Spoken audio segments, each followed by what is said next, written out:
Deixa eu gravando aqui. As piores adaptações dos filmes de Harry Potter.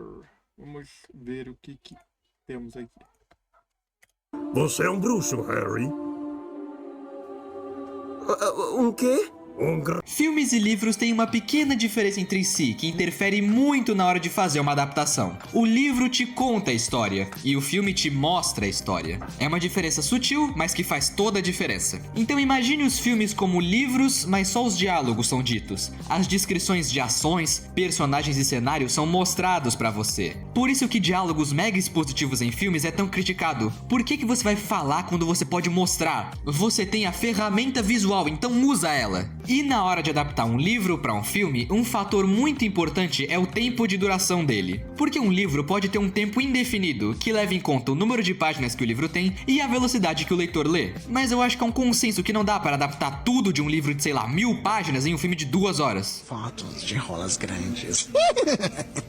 Oh, eu não sei se essa piada fez muito sentido porque eu nunca li o livro do It a Coisa. Então eu sei lá se o filme é 100% fiel ao livro. Mas o foco desse vídeo é Harry Potter. Os primeiros 3 filmes de certa forma são bem fiéis aos livros. Sofreram alguns cortes e mudanças no roteiro, mas não é algo que comprometa a qualidade do roteiro dos filmes. Mas a partir do Cálice de Fogo, que é o 4º livro, olha o tamanho da...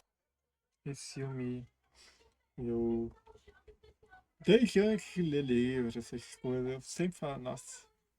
Tipo, o livro, as tramas são interessantes, mas, cara, é tão mal feito, cara. Tipo, as coisas acontecem do nada, não explicam um monte de coisa, não... Eles mostram um monte de personagens novos, tipo Cedrico, o pessoal da escola das meninas, o pessoal da Amstrad, uma cacetada de gente pra, tipo, quase não aproveitar ninguém. Então, tipo, eu sempre achei, nossa, cara, mas esse filme me falta muita coisa. Tipo, tu sente, tipo, os torneios lá do próprio torneio, né, do Cálice de Fogo. São todos eles torneio tribruxo, né? São, tipo, as coisas acontecem muito mal, tipo, não é um torneio de verdade, né? Eu sempre fiquei com essa encucado com isso. E, pô, falei, pô, não é possível, cara. Eu sempre achei, nossa, esse filme é muito ruim. Tirando o final, é o meu filme, é o filme que eu menos gosto, é o Cálice de Fogo, porque por mais que a trama seja boa, tipo, o roteiro é muito ruim, cara. Tipo, as coisas, falta muita coisa na história, eles tentam colocar um monte de coisa em pouco tempo. E acabaram meio que estragando tudo, cara. Eu não gosto desse filme. Tirando aquela cena final lá do Voldemort, eu não A gosto desse filme. bitela que esses livros ficam. E era quase impossível fazer esses filmes 100% fiéis como foram os 3 primeiros. Mas claro que pra Hollywood, isso não seria problema. Here comes the money. Here we go. Eles fizeram e terminaram a saga com 8 filmes. Sim, eles dividiram o último filme em 2 partes para adaptarem tudo de forma melhor. Por mais que Relíquias da Morte não seja o livro mais longo, ele é o que mais precisaria de tempo para ser construído e desenvolvido. Então eles tiveram essa ideia que foi excelente. Mas aí temos A Ordem da Fênix, o 5º filme. E ele me magoa. Porque Nem me fala, cara. Meu livro qual é o da Ordem da Fênix? Ele é considerado por muitos como o pior filme de Harry Potter, disputando fortemente com o Enigma do Príncipe, que é o 6º. Depois eu falo dele. Mas por que consideram ele um dos piores? Porque partes fundamentais do livro acabaram sendo cortadas na versão final do filme, o que deixou o ritmo do filme altamente corrido e apressado. Afinal, o Ordem da Fênix é o livro mais longo de Harry Potter. A versão que eu tenho é uma versão em que o número de páginas foi reduzido porque a impressão dos livros é maior. Além de ser capa dura que são lindíssimas, mas a primeira edição tem 700 páginas. 700 páginas transportadas para um filme de 2 horas e 20 mais ou menos? Era óbvio que isso não daria muito certo. Eles deveriam ter dividido Ordem da Fênix em 2 partes também. Pois é, deveriam. Mas e se eu disser que pensaram nisso? Nos planos originais, tanto Relíquias da Morte quanto Ordem da Fênix seriam divididas em 2 partes. Mas aí de última hora, a Warner chegou e falou: então, Ordem da Fênix vai ser só um filme, se fodam aí, tchau. Façam meu filme aí, eu quero ganhar dinheiro.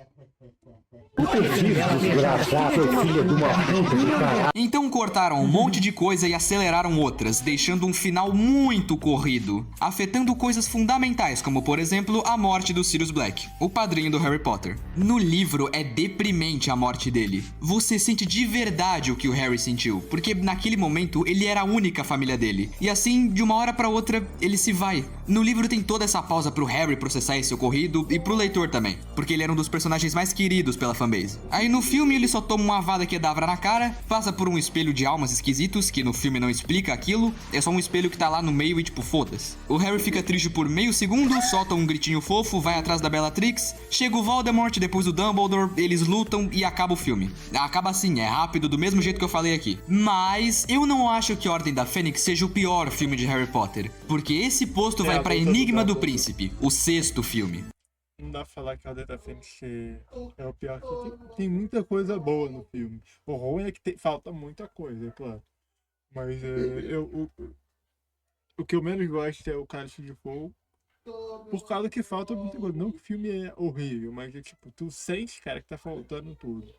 Esse filme aí, cara, só as partes da Gina já destrói todo esse filme, cara. Esse filme é... Nossa Senhora, é difícil de assistir, cara. Tipo, tem coisas boas, mas pô... Por que, você me pergunta? Porque esse filme é insuportavelmente chato. E isso é a pior coisa que pode acontecer com qualquer produção. Ela não te passa nenhum sentimento, só é chato e te deixa completamente indiferente em relação àquilo. Eu vou usar Rick e Morty como exemplo, que eu já falei bastante nesse canal. Pra mim, o pior episódio de Rick e Morty é o 8º da 7ª temporada, Rise of the Numbericons. E por que esse episódio é o pior? Porque ele é só chato. Ele não me dá repulsa igual o episódio de Páscoa, e nem é engraçado pelo quão absurdo é o episódio dos espermas, por exemplo. Ele só é muito, mas muito chato. E isso também acontece com o Enigma do Príncipe. Mas eu acho que eu tenho a resposta do porquê ele é assim. O filme é de 2009. E qual era o filme que tava em alta naquela época?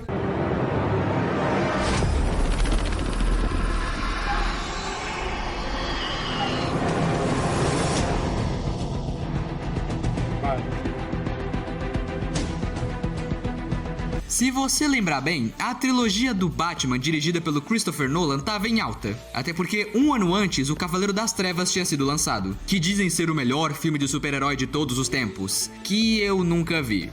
Pois é, eu nunca vi. Eu assisti o dos anos 80 e 90, o do Robert Pattinson, o Lego, mas nunca vi os do Nolan. E não, você não precisa comentar porque eu já vou assistir ele pra saga dos 100 filmes, tá? Muito obrigado. Mas a Warner deve ter percebido que aquele estilo mais sombrio de fotografia e roteiro tava em alta, então adotaram isso pra Harry Potter também. E como Harry Potter e a DC são da Warner, uma coisa levou a outra e Enigma do Príncipe teve um tom completamente estranho e diferente dos outros filmes e completamente diferente do livro. Também não é como se Harry Potter não pudesse funcionar. Não só isso, né? Porque eu ainda não cheguei no livro de Enigma do Príncipe, né? Mas, cara, todo mundo fala que esse é o melhor livro de todos, cara. Não sei pra saber. Mas todo mundo fala, né? Todo mundo que leu os livros, não todo mundo, mas a maioria fala que é o melhor livro. Funcionar nesse estilo mais sombrio. O Prisioneiro de Azkaban também tem um tom bem mais sombrio do que os outros, o que faz sentido devido à proposta do filme. Os Dementadores são seres que tiram a felicidade dos outros. Um prisioneiro da prisão de mais alta segurança fugiu e tem a porra de um professor que é um lobisomem.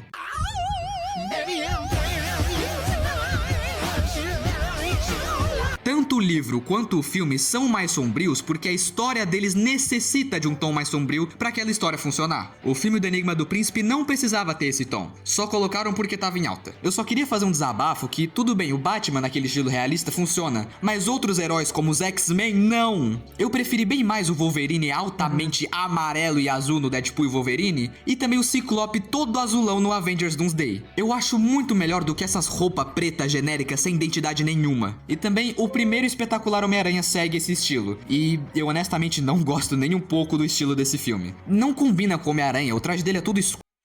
Isso eu vou ter que discordar. Esse filme é simplesmente maravilhoso.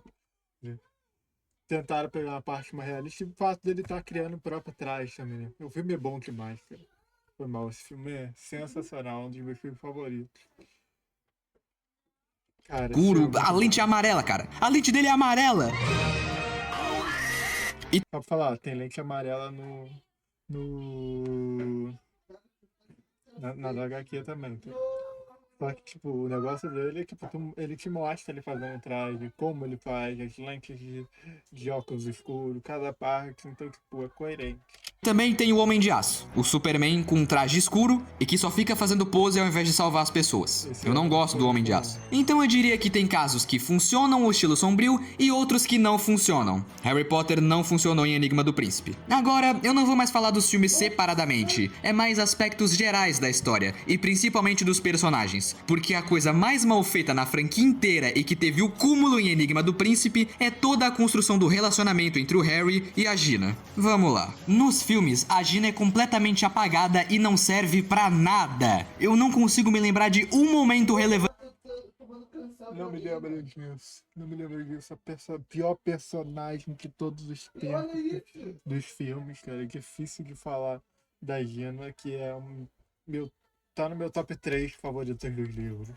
Dela, sendo que nos livros ela tem bem mais momentos relevantes, e a personalidade fodona que ela tem nos livros foi completamente apagada nos filmes. Nos livros ela é bem mais empoderada, dona de si, fala o que pensa e é muito mais ativa na história. É basicamente o que a Disney tenta fazer com as princesas dela hoje em dia, só que é feito de uma forma bem mais natural. Em Prisioneiro de Azkaban, ela realmente não faz nada, então parabéns filme, você adaptou certinho. Mas é no Cálice de Fogo que as coisas mudam pro lado da Gina, porque é nesse livro que ela entra pro time de quadribol, coisa que só é mostrada no 6º filme. E ela também fica bem mais próxima do Harry, ficando muito preocupada com ele enquanto ele tá lá nas provas. Porque vamos lembrar que o Harry nem era pra estar participando do torneio. Em Ordem da Fênix, foi ela quem criou o nome A Armada de Dumbledore pra resistência dos alunos contra o Voldemort. Esse nome justamente tira sarro do Ministério que não confiava de jeito nenhum no Dumbledore. E ela também participa ativamente nos treinamentos e tá lá na batalha final no Ministério da Magia. E em Enigma do Príncipe é o auge dela no quesito romance com o Harry. Você compra muito mais o porquê deles estarem realmente apaixonados. São dois personagens diferentes que se completam. Não um personagem vazio que só existe pra ser o interesse amoroso do outro. Tá entendendo? Ela não é só o par romântico do Harry. A Gina é a sua própria personagem, com desenvolvimento próprio, personalidade marcante e cumpre um papel crucial na trama dos livros. Já nos filmes, ela não faz porra nenhuma em Cálice de Fogo, em Ordem da Fênix eu mal me lembro dela, e no Enigma do Príncipe ela tem um destaque muito forçado e não funciona porque ela não tem toda aquela personalidade foda. Ela só tá ali pra ser uma ajudante do Harry e dar uns beijinhos nele também. E falando nisso, o cúmulo dessas decisões horrorosas de adaptação foi na cena que sela o ponto mais alto do relacionamento deles, que é quando os dois se beijam pela primeira vez. No livro, acontece logo depois de uma partida de quadribol, que se eu não me engano era a final de algum campeonato ali. E quando o time do Harry volta ali pra tenda, ela chega sem vergonha nenhuma e abraça o Harry e eles se beijam na frente de todo mundo. E o Ron fica de boca aberta, o que dá um tchan a mais pra cena. Já no filme, é literalmente o oposto. Durante o filme todo, o Harry tá investigando um livro que foi escrito por um tal de príncipe mestiço. O que até aí, tudo bem, e ele decide esconder esse livro na sala precisa. Uma sala que foi apresentada no filme anterior que se transmodifica pra exatamente aquilo que o usuário precisa. Conveniente demais, eu sei. E depois que o Harry guarda o livro, os dois estavam ali sozinhos, acontece a cena do beijo entre eles. Que, diga-se de passagem, parece que os atores não queriam gravar essa cena. Tipo, nem um pouco. Mas o que importa é que eles estavam completamente sozinhos e a própria Gina ainda diz: podemos manter isso escondido também. E isso é exatamente o oposto do que acontece na porra do livro. O romance dela com o Harry que acontece em Enigma do Príncipe só funciona por... É só isso que eu tenho pra falar. Meu Deus do céu, como estragaram o melhor casal do livro. Pô, esse casal no livro é bom demais, cara. E na porcaria do filme é tipo agoniante, cara, ver esses dois juntos. Tipo, é tão ruim, cara. É tão ruim, cara, que dá nervoso, cara. Dá nervoso. Tipo, é uma das coisas mais ridículas. A Gina é insuportavelmente chata. Tipo, uma personagem sem sal nenhum, cara. Eu não consigo assistir essa Gina, cara. Dá nervoso. Só de saber o quão incrível a personagem é e como ela foi adaptada. Conta de todo o desenvolvimento que eles têm desde o segundo livro, que é o Câmara Secreta. Nos filmes, o Harry e a Gina mal interagem e a própria Gina não tem personalidade alguma. E nem dá pra entender por que eles se gostam tanto. Parece que do nada o Harry só se lembrou que a Gina existe e como ela era a única disponível, ficou com ela mesmo. Literalmente, a cena mais romântica entre eles é a Gina amarrando o tênis do Harry. Eu queria... Não! Essa cena, eu tento sempre apagar essa cena da minha estar mentindo, mas não. Essa cena existe. Eu não ia conseguir mentir um bagulho assim. É honestamente triste ver o que fizeram com a Gina nos filmes. Tiraram toda a participação dela e reduziram a coitada como só o interesse romântico do Harry. É tipo a Mary Jane nos filmes do Tobey Maguire. A única diferença é que a Gina é fiel e não trai o Harry com meio mundo de gente. Eu odeio aquela personagem. Ainda nos Weasley, o Ron. Só pra falar, a Mary Jane não é assim na HQ não, tá? Realmente não sobra nada para os ruivos. Nos filmes, o Ron... A Mary Jane, ele pegou uma personagem que é muito mal adaptada também dos filmes, tá? O outro pode falar o que for da trilogia do Sam Raimi, mas essa personagem é muito mal adaptada, tipo, não tem nada a ver.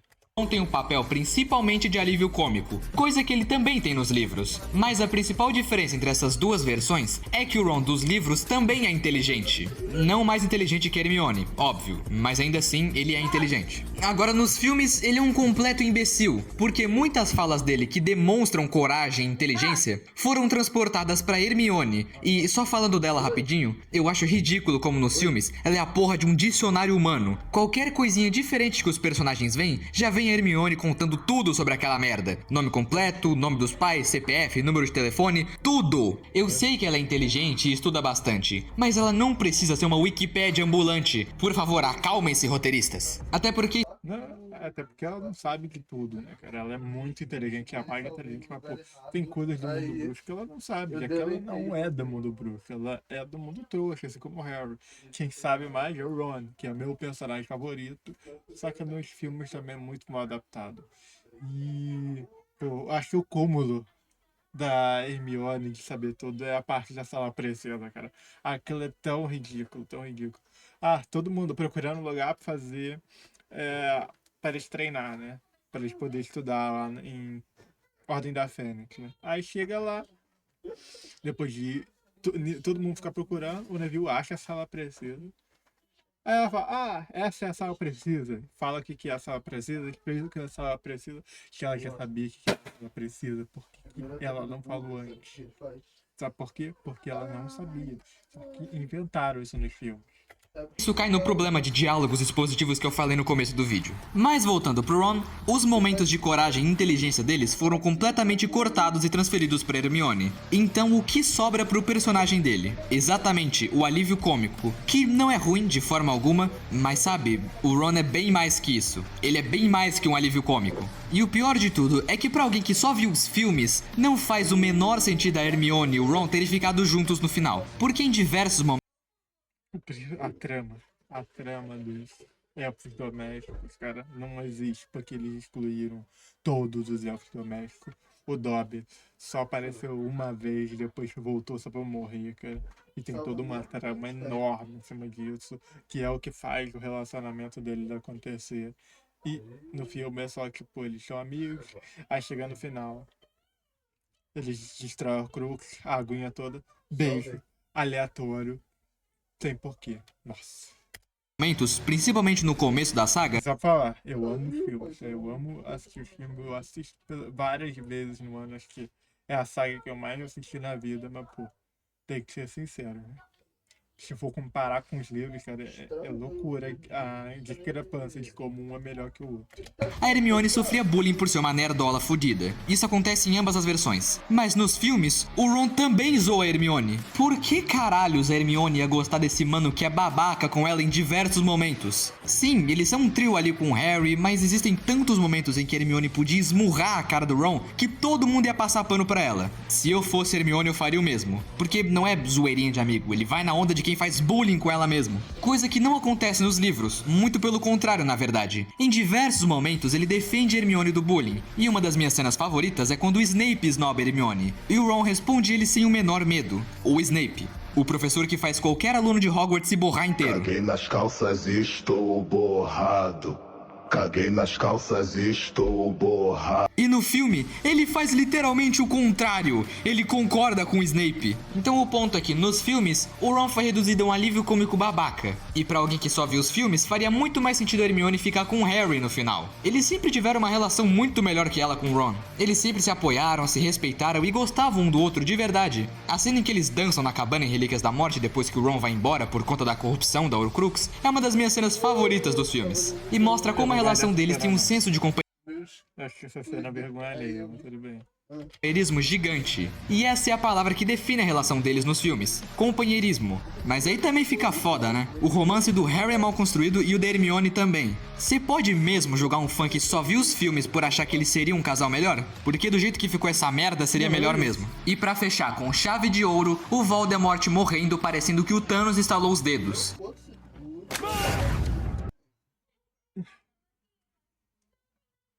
Olha que eu não li o Relíquia da Morte, o livro, tá?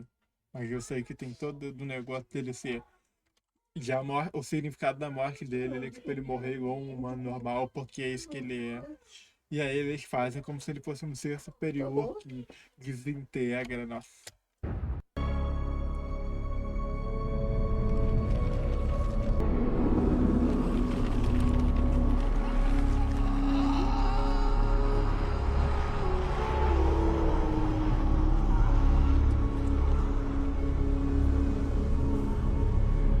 Visualmente é ruim? De forma nenhuma. Mas no quesito narrativo, ela não funciona não. O plano do Voldemort é e sempre foi se tornar imortal. Afinal, ele se considera superior a qualquer ser humano existente, seja bruxo ou trouxa. O Voldemort era alguém arrogante, cheio de si, soberbo e preconceituoso. Traços esses que futuramente o levaram à própria ruína. E a partir do momento que vários personagens que estão do lado dos heróis são mostrados mortos com os corpos deles na tela, você mostrar o principal vilão morrendo dessa forma tão lúdica, meio que quebra um pouco da mensagem que a narrativa passa sobre eles, principalmente sobre o Voldemort. Porque não importa quanto tempo passasse, quanto mais o Voldemort envelhecesse, quanto mais ele tentasse fugir da morte, no fim, o Voldemort ainda era um humano que encontraria a morte mais cedo ou mais tarde. E nos livros, ele morre bem no meio do salão de Hogwarts, com o corpo dele bem no centro, mostrando que acima de tudo, ele ainda era um humano e nunca deixou de ser um, morrendo como qualquer outro humano, porque no fundo ele nunca deixou de ser isso. Aí no filme ele vira pozinho, quebrando completamente a ideia que a história queria passar. E isso vale tanto pro Voldemort quanto pra Nagini e pra Bellatrix. E pra não passar batido, nas memórias do Snape, quando aparece a Lilian criança e tem um close grandão nos olhos dela, eles são castanhos. E qual o problema disso? É que em praticamente Tinha esquecido disso. Seus olhos são igual os da sua mãe, moleque de olho azul. Ai, todo mundo, seus olhos são igual os da sua mãe. Você lembra sua mãe, os seus olhos, essas coisas. Os filmes inteiros. Toda a saga com isso. Chegando uma vez que aparece a mãe dele mais nova. Olho castanho. Como é que. Cara. todo filme dizem que o Harry é igual ao pai dele, tirando os olhos, que ele tem os olhos da mãe dele. Mas não tem nada a ver. E sério, qual era a dificuldade de arrumar isso? Dava pra arrumar com efeitos visuais, botava uma lente de contato na menina, ou simplesmente botava outra atriz que tivesse os olhos azuis. Mas é isso aí, meus queridos telespectadores. Mais um vídeozão épico. Mas cara, tipo, não é como se fosse a personagem que aparecesse, sei lá, 30 minutos. O personagem deve ter 1 minuto de tela para ajustar isso com edição, ou ficar 1 minuto de usar a lente de contato, né, para 1 minuto de gravação. Imagina, se fosse um dos protagonistas, eu sei que, por exemplo, o Voldemort, no livro ele tem o olho vermelho. Um personagem importante assim, te incomoda, você não fica legal, tranquilo. Por mais que eu ainda queira ver, tipo, que vai ter a série, Voldemort de olho vermelho. Mas, um personagem que aparece tipo 1 minuto, que a trama dele tem tanta importância, os olhos da personagem, tipo, toda a trama, todos os livros, filmes, tudo fala que é um jeito. Aí chega na hora e eles mostram de outro jeito, sacanagem.